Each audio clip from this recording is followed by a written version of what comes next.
Base building in games itches that part of my brain that wants to establish a settlement in a foreign land. It serves as a way to enhance gameplay while also giving players a way to express themselves artistically. Some games use it as the central game mechanics, however most of the time it can be chalked up to a small piece of side content.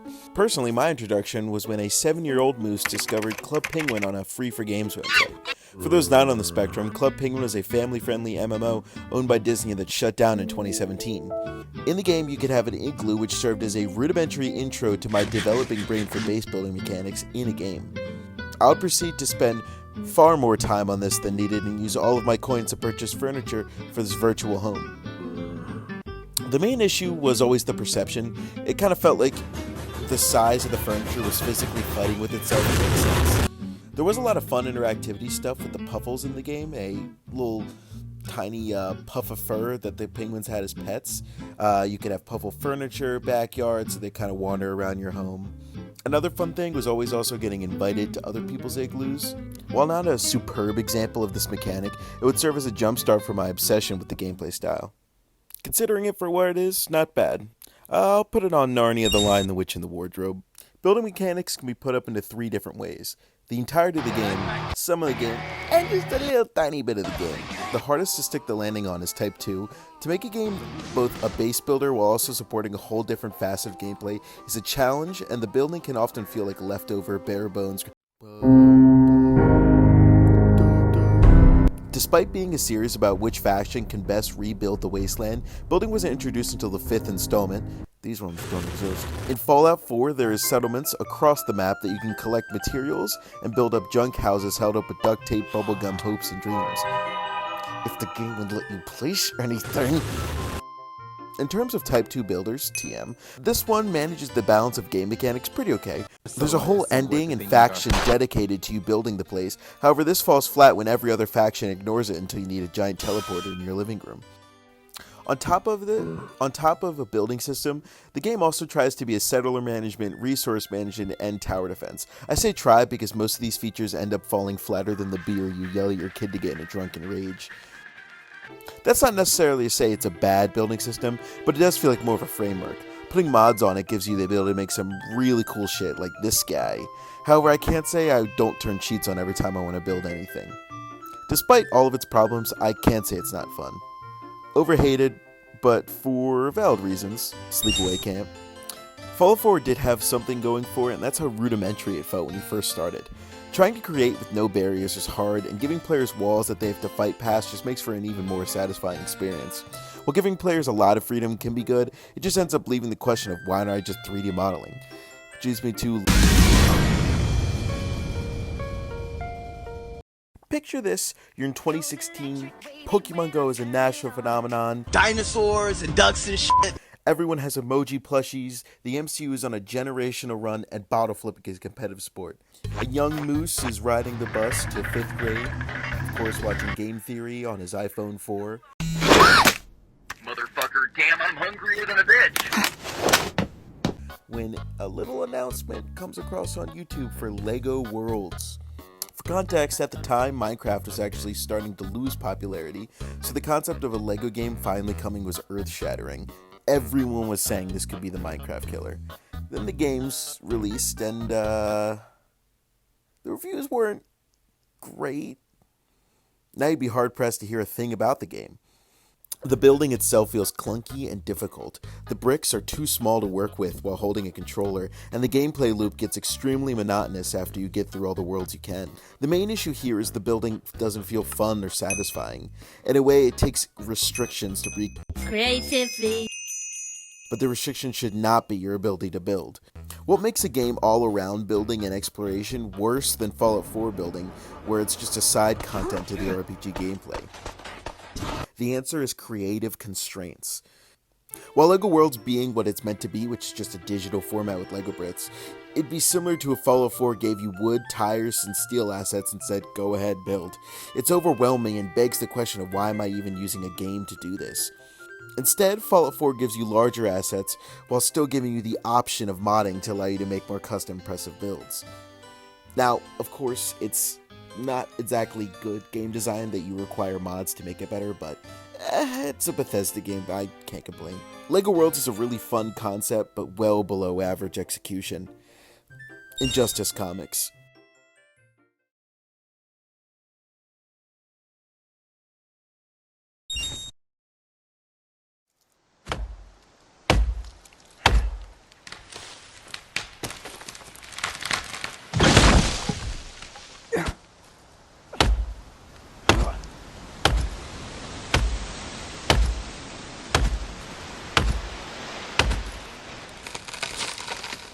Survival games is the perfect medium for building mechanics.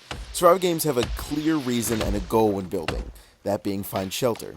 When you first open the build menu of the forest, it shows you templates and serve the exact purpose you need. However, if you want to go beyond this, they provide the option of custom walls, floors, and roofs. And the fact that the challenge of this is going out and physically cutting the trees down and carrying them back, mwah, chef's kiss, I love it. Now, where things get interesting is the full restrictions they give you here. While yes, it is bad game design that I can't fill in the roof gap, no matter how hard I try, it does provide the unique challenge of glitch building. And, of course, needing to use glitches is usually an indicator that your building system isn't nearly as fleshed out as it should be. However, it is so satisfying and addicting to use 40 different glitches to make something special. Doom 1993, easily. What do all three of these games have in common?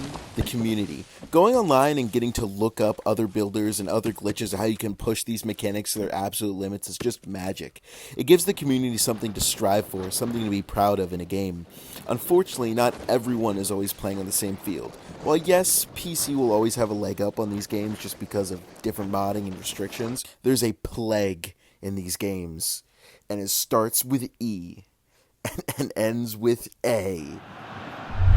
EA Sports. It's in the game. In 2006, the game Sims 2 would greet us with stuff packs. Small smacks.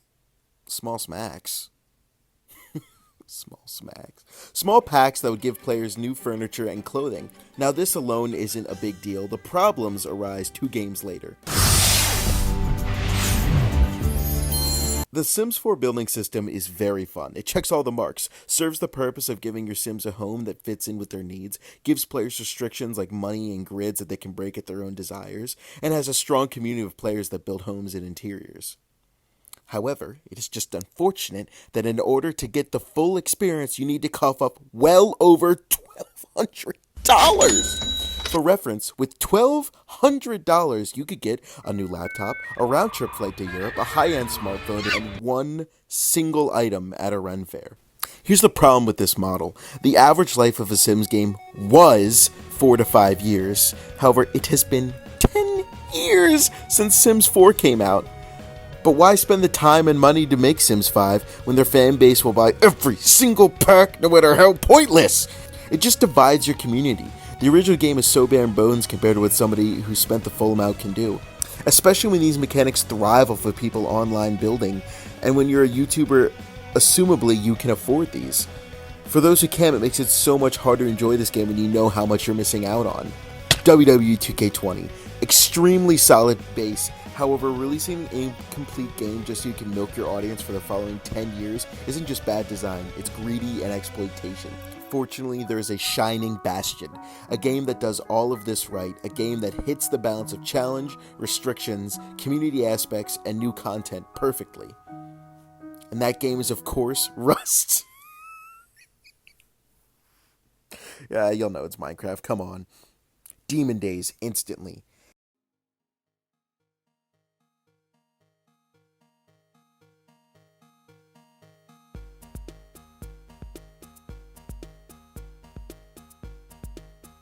How? How did one dude in 2010 create the perfect building system? The history, the community, the art of it, God, it's incredible. You want to make a house? Make it. Pixel art, all yours.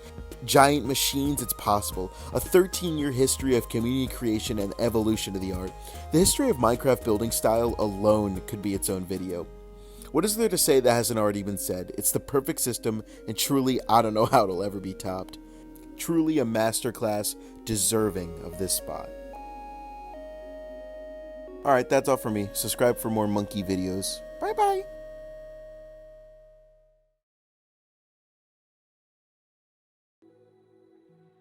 Alright, y'all, it's time for the real reason for this video. Let's be honest with ourselves.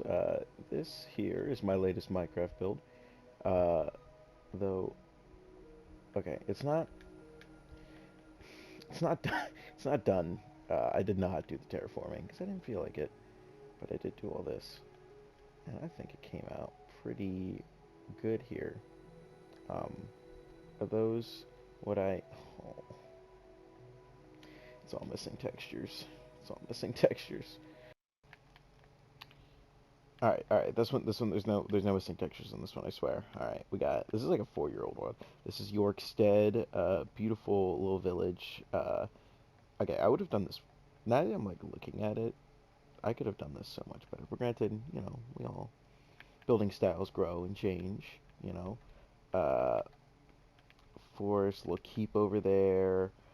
This whole project of a world is like not finished. It was based off of building with B-Dubs' world. If anyone, any deep cuts here who watched, like, I think it's technically season 2. Pinemere Pass. Again, I would have done this so much better if I went back. The problem is now it's all old generation, so I can't actually finish it. Little bridge, completely not even close to finished city. But for what it is, if it wants to load, I think it's pretty good for what it is. Even though it's not done. Got this castle here I was pretty proud of. God, please load. Okay, there we go. Alright, yeah. That's it, video done, bye!